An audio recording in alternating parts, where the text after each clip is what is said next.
Like, Coach, I would like to ask you, out of the you play already LAFC, and then Dallas, and now you're gonna play Minnesota.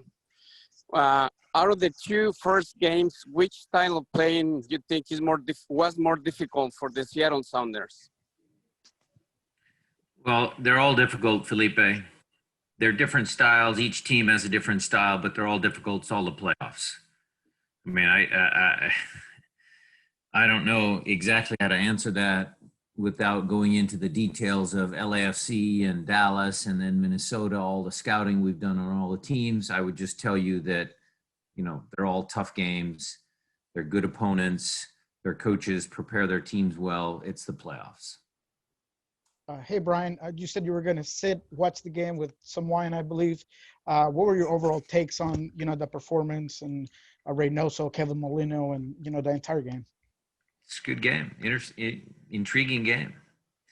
And I think you guys all saw it. I mean, the storyline was Kansas City generated a bunch of chances in the first 25 minutes, 3 clear ones, didn't score. And then Minnesota creates, in the last 20 minutes, 3 clear chances, they score. So goals change games. And Kevin Molino is on a hot streak. Reynoso is a very talented young man. I thought Ozzie was great. I thought his leadership showed through in the game. I thought the goalkeeper had a very good game for being a young man that doesn't have a ton of experience. He's done extremely well. And, you know, it's a tricky team when you play with the false 9. You know, it's hard to manage sometimes the fluidity of their attack. So overall, as I was enjoying my glass of red wine, Nico, I sat back not in a role where I needed to digest all of the things that were taking place. I was just able to enjoy the game. And then as soon as the game was over, we started going back and forth on our various chats and media with the other coaches and started getting a game plan together. And then this morning, you know, we finalized some of the details that we need to work on prior to the game. Brian, you talked about how Ozzie played great. Just what have your impressions been of him? I mean, obviously he's been a little dinged up this year, but you know, what's it going to be like to be facing a guy that you know well and obviously appreciate? Yeah, well, he's going to be up for the game. I mean, for sure. I mean, we played against him before, so, you know, it's not going to be the first time, but certainly it's the first time in a playoff match, playoff atmosphere. He knows what it takes to win in the playoffs. But, you know, he's just one player. I think it's reflected overall in the entire team. I think Adrian's done a great job of getting them to believe, getting them to understand that they are a good team. You know, all that talk amongst who is the favorite and not the favorite, going back between Vermes and Adrian. I mean, that's just a side show. I mean, he has a good team. He knows he has a good team. We won't be surprised. Yeah, Brian, I know that you and Ozzie were pretty close whenever he was around. I was wondering if you guys still keep in touch, and if you guys had any correspondence after their match the other night. No, I didn't text him. I didn't think it was appropriate. He needs to focus on the playoffs, and I need to focus on the playoffs. I did shoot a text to Adrian Heath to say congratulations. Adrian said congratulations after we had beaten LAFC. I have a good relationship with Adrian. He's a nice man, and you know, I enjoy my battles with him. Yeah, Brian, just on your relationship with Adrian, I mean, the challenge of knowing that he's going to have his team ready. I mean, what can you say about how he's going to have that team ready to play and how you relish that challenge? Because it will be a good soccer game, obviously, with the teams ready to play. If I'm understanding your question, Maz, I mean, it's the playoffs. Every team that's made it this far has had to do something well. They've had to, you know, they're on a little bit of a 10-game unbeaten streak. Their last 3 results were great. He's doing something well. took us a little bit longer. We didn't have quite, that little patch right before the playoffs started. We weren't great. Now we've got 3 games in a row where, you could say we've won the games against quality opposition. So I think our team's ready to go. And Brian, just to follow up to that, it looks like this is a game of the battle in midfield where you've got a couple 10s that are puppeteers and they've got players that complement them, and transition is going to be key in this game. Transition will be key. That's one of the things that we'll discuss, both offensively and defensively. But again, I was going to say, Maz, outside of all the lengthy tactical conversations I can have with you guys, I think it just comes down to making plays. That's what I always talk about when Coach Carroll talks about making plays. I think it happened in the game against Sporting Kansas City.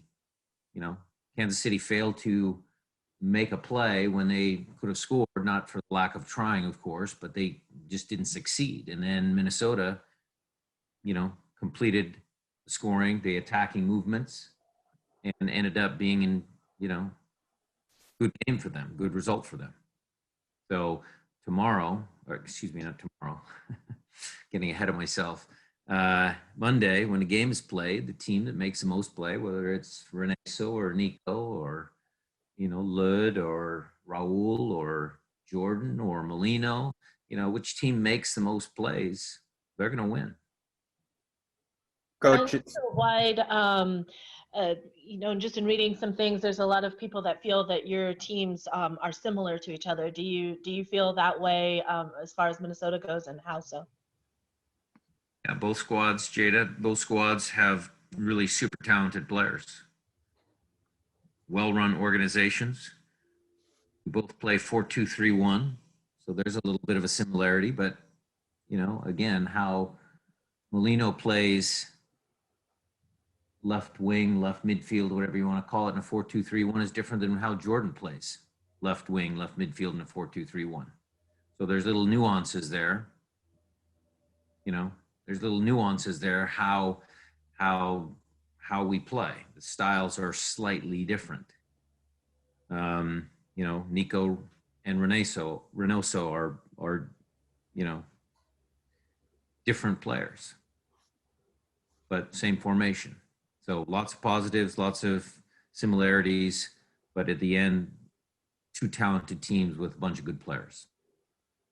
Coach, it seems like the quality of your possession has gone up a notch in the playoffs in terms of those little movements and combinations in the final third. Is that something you're seeing too? And if so, what exactly started clicking for you guys? Jason, I don't know. I'd have to go back through all the stats of all the games. I mean, my memory says, against LAFC, obviously our final third movements were very, very good. Against Dallas, we needed to do a little bit better. San Jose, we were not great in the first half. Second half, we exploded for 4 goals. I mean, the game's always going to have ebbs and flows, momentum shifts with, both teams getting, parts of the game. So our possession game certainly is a good one. I mean, we're not just a transition team, or we're not just a, solely, let's kick the ball down the field to Jordan and see what he can do type game. We do have the ability to change possession, and, it's been working for us. Coach, this is a unique situation in the playoffs this year because of the way the season played out, that you're seeing teams in your conference for the first time in the playoffs that you normally would have seen multiple times during the season. I mean, that was the case with FC Dallas last Tuesday. It'll be the case with Minnesota this week. I was curious, does that change, or is there any difference in then how you approach preparing your team for this match, knowing that they haven't seen them versus in the past if they had seen them and you had that history or maybe other tape you could show? It's challenging, Michelle. It's challenging to, come up against an opponent for the first time in such an important game. We have been pushing out more film, both individual clips of all of the Minnesota players. Like, we will show, center backs, Lud's movements, his positioning on the field, how he checks off the back line as a false nine. Obviously, João Paulo spoke about getting information on Ozzie. João Paulo is a smart guy. He did that already against all of his opponents that he plays against because the league was new for him. He even, Michel, did research on our team prior to coming to the Sounders. So that guy is super smart. He does the work in the film sessions. He does that self-discovery. I mean, he's a really good pro. And that's what the message has been to all of the other guys. Hey, we haven't played Minnesota. We haven't played Dallas. You guys need to watch these clips. Jorge, our video guy, has been working overtime just to get everybody the information that they need because we haven't played them this year. Coach, do you think the days of rest and preparation, you won't have played since Tuesday, why the Loons will just have the 3 days to prepare? Will that have a factor at all? No, I don't believe so, Jerry. It's a good welcome to Seattle, by the way. What I would say is that conversation goes on amongst media, amongst fitness staffs, amongst coaching staffs, all of that.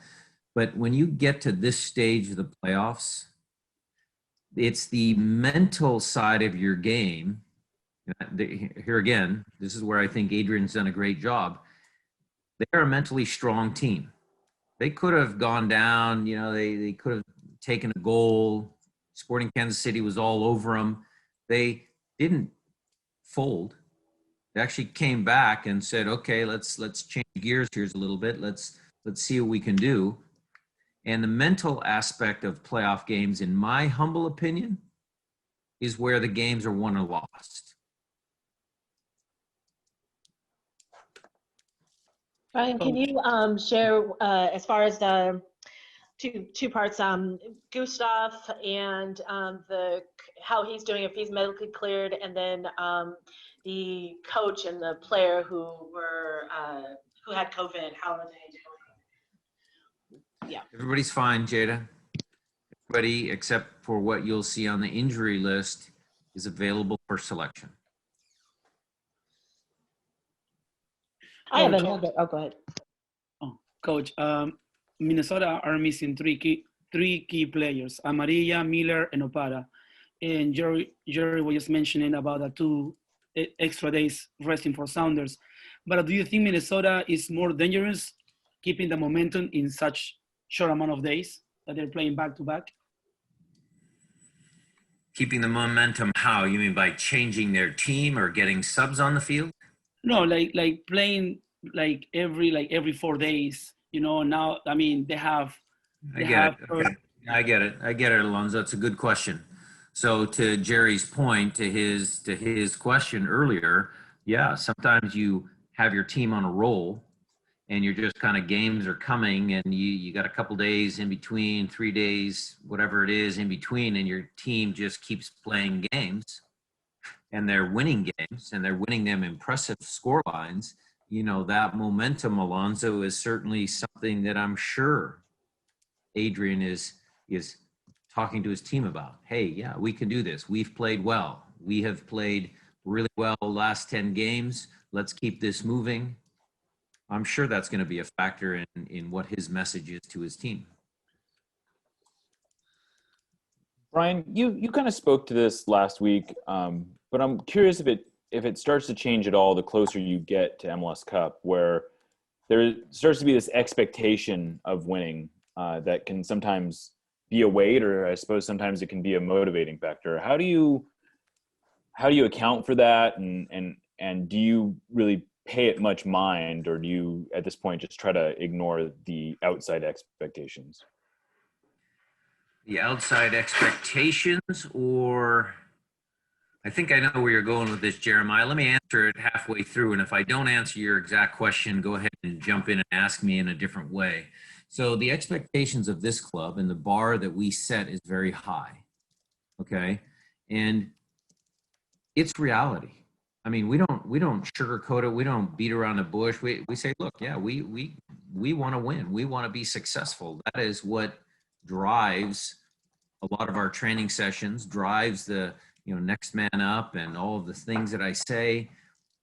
The club just, in my opinion, has a long history of being successful. And I want to just, in my time here, just want to keep that going.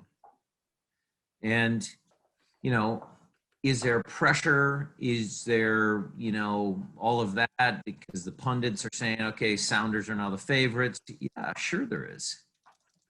There's always pressure. And we're not silly enough, Jeremiah, to read those quotes from different pundits, different experts, and then take our eye off the prize and forget about our friend Ozzie, forget about Molino, forget about all the guys that they do have on the field, and, think, okay, we're already in MLS Cup. That's a bunch of bull. I almost swore, but I caught myself. That's a bunch of baloney. That's a bunch of baloney. That's what I was going to say. So, that's my answer. I hope I answered your question.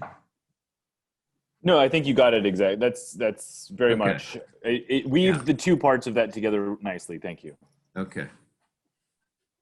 Kind of sticking with pundits, Coach, there was an interesting thing said last night that, whether debate of whether you're a good coach because you're in Seattle or a good coach overall. And simply because you are a Seattleite, I've wondered if that has ever crossed your mind to want to coach or do something outside of this city, to challenge yourself, or outside of the club, I guess maybe is the way to say it.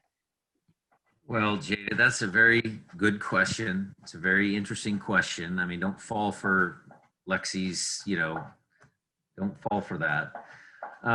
Look, everybody has an opinion. I mean, he's certainly entitled to his. I certainly, Jada, have a ton of confidence in myself, in my staff, in my players, in the medical staff, in the scouting department, everybody that is associated with this club. If I move on at some point in time, I certainly believe I could do a good job somewhere else, but I don't really want to go anywhere. But, I can't control what comes out of some of the other people's broadcasts. I mean, we listened to that. I heard it. Yeah. My mother was upset. I mean, you can say that. My mom was upset, but, it's just part of what they do. I mean, they report the news. So that's his opinion. Yeah, and not to put it on him or anything like that. I was just curious, just because you are a Seattleite, if it ever, just even aside from that, if you ever thought of wanting to go elsewhere or to challenge yourself elsewhere, or even look, Jada, I am a Seattleite. Look, I am immensely proud of, our city, Pacific Northwest. I mean, it's a good rivalry between Portland, Seattle, Vancouver. I've mentioned, the Seahawks, the Sonics, the Mariners. I would be remiss not to say the Storm. I mean, people are talking about dynasties. I mean, we have a dynasty right here in the city of Seattle. I mean, there's a lot of things that I'm proud of being from the city of Seattle.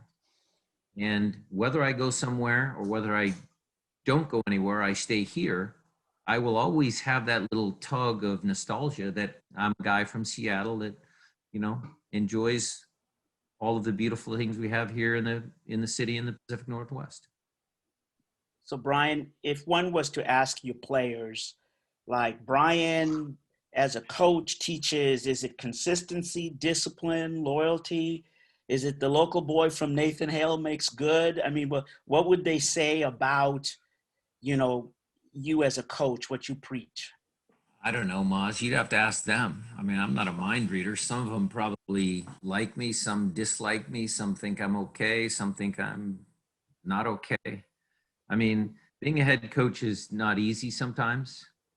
You guys brought up my relationship with Ozzie. I loved Ozzie. He's a great man, great family, all of that. Whenever our paths do cross, There will always be a warm exchange. But, you know, he's a lot younger than I am, and he's got all sorts of friends. So, you know, you'd have to ask all of those people. You know, Yeah, Brian, I'm sorry. It didn't come across well. It wasn't so much the personal thing. I meant you as a coach in terms of your philosophy as a coach. Oh, yeah, okay. I'm fine. Right. Yeah, I'm not asking Okay. about the players thing. That's an easy one. Okay, Yeah, I'm sorry. team comes first. I always say, look across the locker room, look at the guy sitting across from you. Look at the guy on your right, look at the guy on your left. These are the guys that you work with every single day.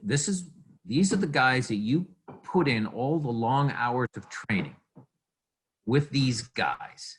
These guys are your most important friends, people, teammates, co-workers, whatever you want to say about them. These are the guys that have to be tight. These are the guys that I would do anything for, that's you make sacrifices for. That is what I hope my message always comes across as, that the team always comes first. Thank you. Coach, at the end of the press conference in the last game, you said to have a success, you need a good fans, you need a good players, you need a good organization, and a good front office. But I think also good coaches needed. So how do you manage to relate all these factors around you to be successful? Because I mean, you have to manage the fans, the players, the front office, and the owners, etc. Felipe, I can't do anything more than just be myself. I wish I had a better answer for you, but I don't feel comfortable talking about myself. So I have a great assistant coaching staff. They do a lot of the management of the players along with me. I have very talented people in the front office, our medical staff, our fitness staff, the equipment guys bleed Sounders blood. They work every day for the players to make sure they have everything that they need. I mean, everything around this club, around this organization, I have help with. So I can be myself. And, you know, when everybody does their job to the highest level they can, and Felipe, I do set my personal bar very high. And if all of us have that same idea, then we become a really strong, successful organization.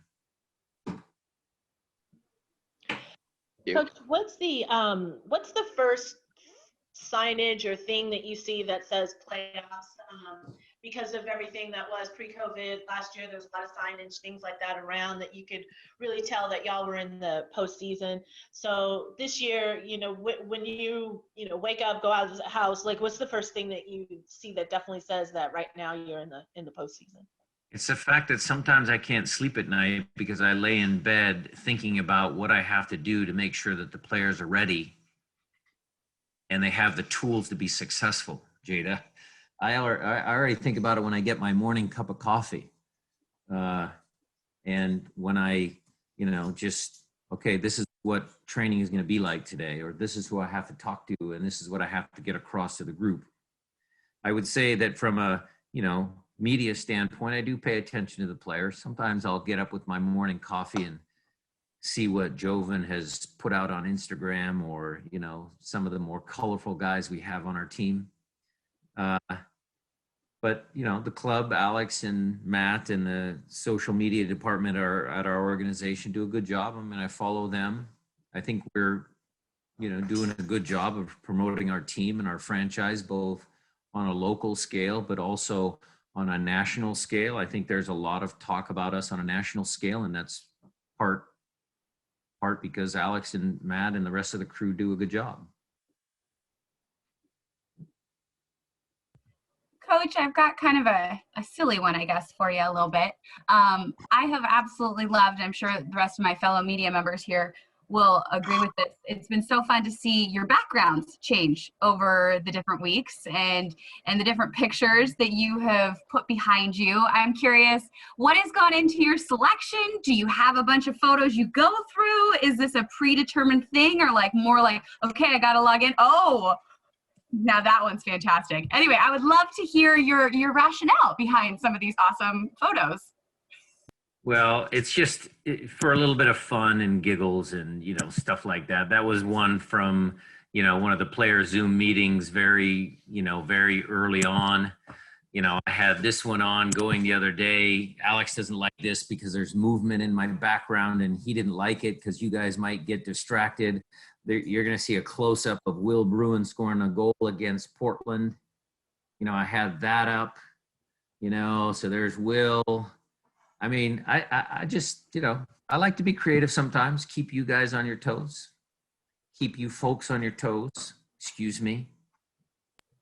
It's much appreciated. Love it, Brian. Speaking of Will, Brian, did you have any added advice for having a second young child in the house for him, and how is he handling that so far?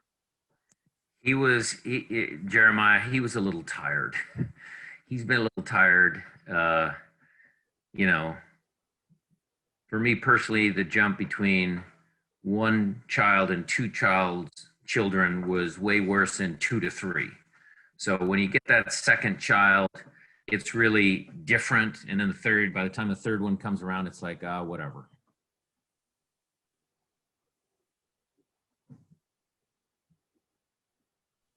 Do we have any final questions for Coach Schmetzer? All right. Oh, sorry. Jada, go ahead and close us out if you got another one. Well, yeah, I mean, you were talking a little bit about the tactics, and just as it's easy to think that it's got to be a focus on Molina, or just like where he lies as far as the tactics go in terms of Monday's game. He's certainly on a hot streak, Jada, but when we prepare for the team, we don't just prepare for one player, because soccer is a team sport. So if I just spent a lot of energy on Kevin Molino, it would be okay. But they have Reneso, and they have Ozzie, and they have Lud, and, Grey Goose can hit the ball from deep, and, they have good attacking outside backs. And, there's a whole plethora of ways that they can score goals. So we have to scout everybody. We have to make sure all of our players are prepared.